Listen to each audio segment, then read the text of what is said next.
Hello mga kids! I'm back at bago na yung background natin kasi nagpalit tayo ng cortina. Hindi natapos yung kilay ko, tingnan nyo mga kids. Kasi may dumating na package from Shopee. So, hindi ko natapos yung, wait, silent muna natin tong ano.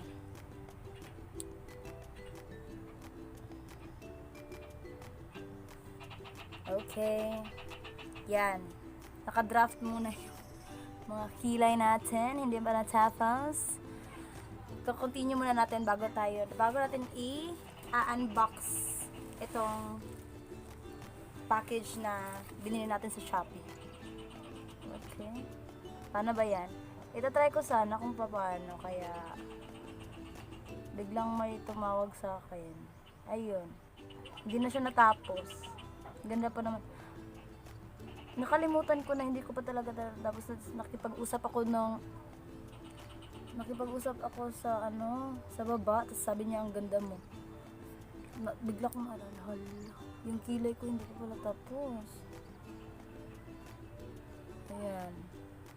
Hindi ko na alam, malayan ba talaga yan? Sige. Ay, malayan ay. Ayan ba yan? Ayan.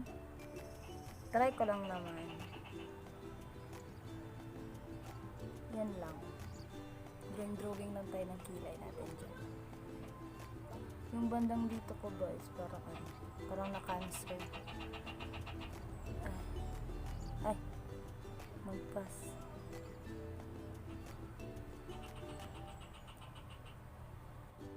Brown ang kulay nito. Nabili ko lang to doon sa Free Life sa Gaisano Mall. Kahapon ata to. Nabili ko to. 35 pesos lang. Trinay ko. Kasi wala nga akong pang kilay. Sabi kasi nila, maganda daw ako pag may kilay. O yun. Pumili ako. Niwala naman ako eh. Okay na yan? Dito lang naman ako sa bahay. And yung pang malakasan nating lip tint.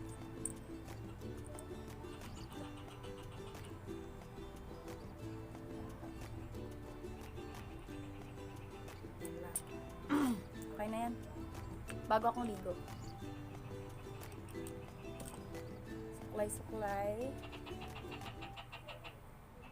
Pawis na ako, oh. Kasi mainit. So, let's start our unboxing. Pero, picture muna tayo. Wait lang. Timer ko muna. Picture muna tayo.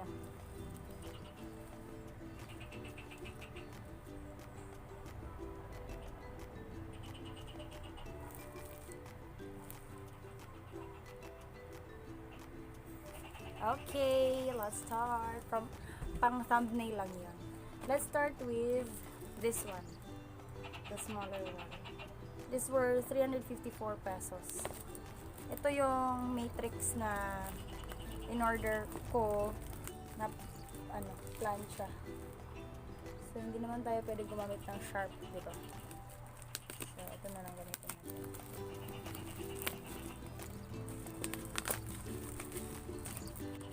Portable ata na plancha kasi need ko kasi dito sa boarding house ang plancha.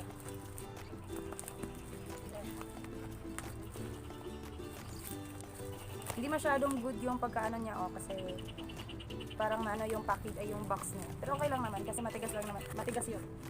Yung nasa loob niya tapos naka-bubble wrap siya. Okay lang. Sana gumana to. As far as my experience sa Shopee, hindi pa naman ako naligo. Lahat ng in-order ko is okay lahat. Ewan ko sa iba, bakit sila nasa scam o daw or nalito ko ng mga store na in-orderan nila. Oops. Ayan. Ayaw talaga niya. Sige, buhayin ko na lang dito sa tabas.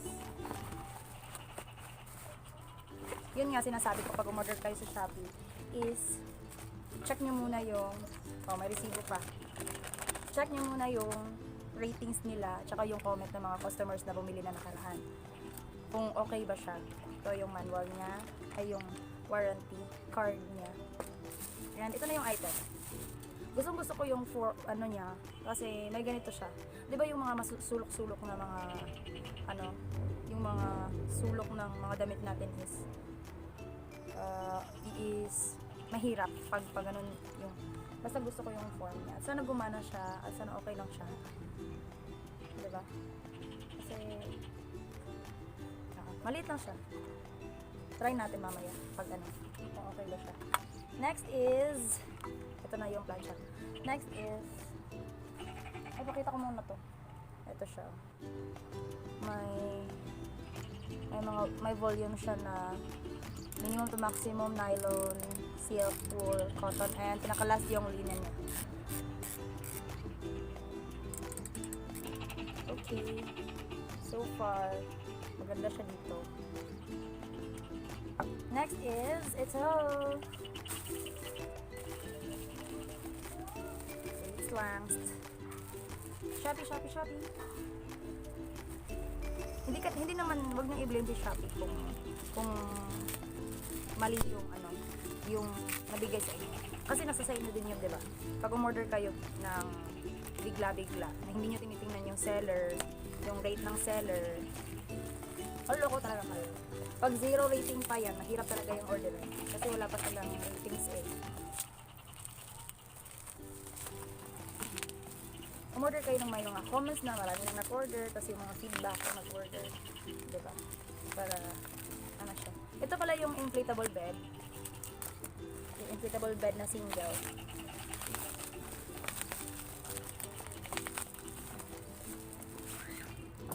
Hindi ko alam kung paano ito i-inflate, pero manalig lang tayo ng inflatable. Ito siya. Yan. Buksan natin.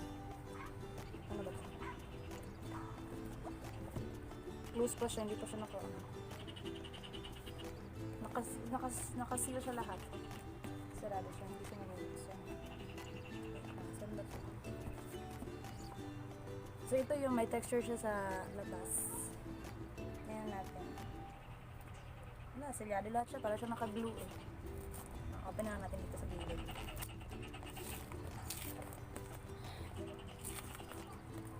Matigas.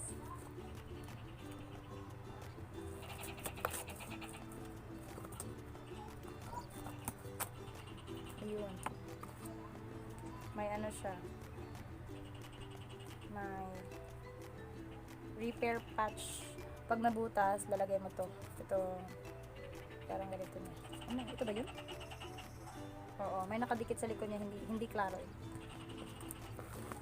Tingnan natin kung okay. Check natin yung packaging. Okay, good. Ang tanong ko dito, paano siya i-inflate? Hindi ako marunong paano siya i-inflate. Keep ko muna tong ano niya, patch. Kasi baka matapon ko. Wait lang ha, guys.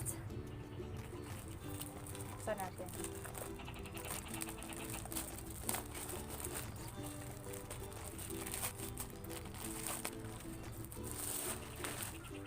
Parang madali lang ito i-inflate. Ito yan. Ito lang siya.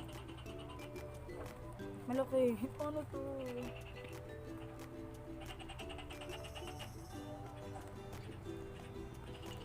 O yan. Na-close ko na siya. Tapos dito siya i-open. Paano?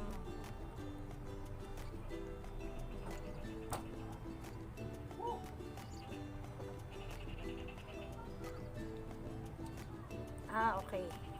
So, ayan siya. Ito naka-close. Dito siya yung hangin mo ipapasok. Tapos, close mo itong. Pag mag-deflate ka, malaki yung butas para madali lang siya mag-deflate. Sisimulan ka na? Wala mo. Ayan siya. Oo. Yan. Para siyang velvet na yung texture niya. Tapos dito yung may plastic. Maganda siya. Try ko nga i-blow. Try natin i-blow. Ba't ang init nito?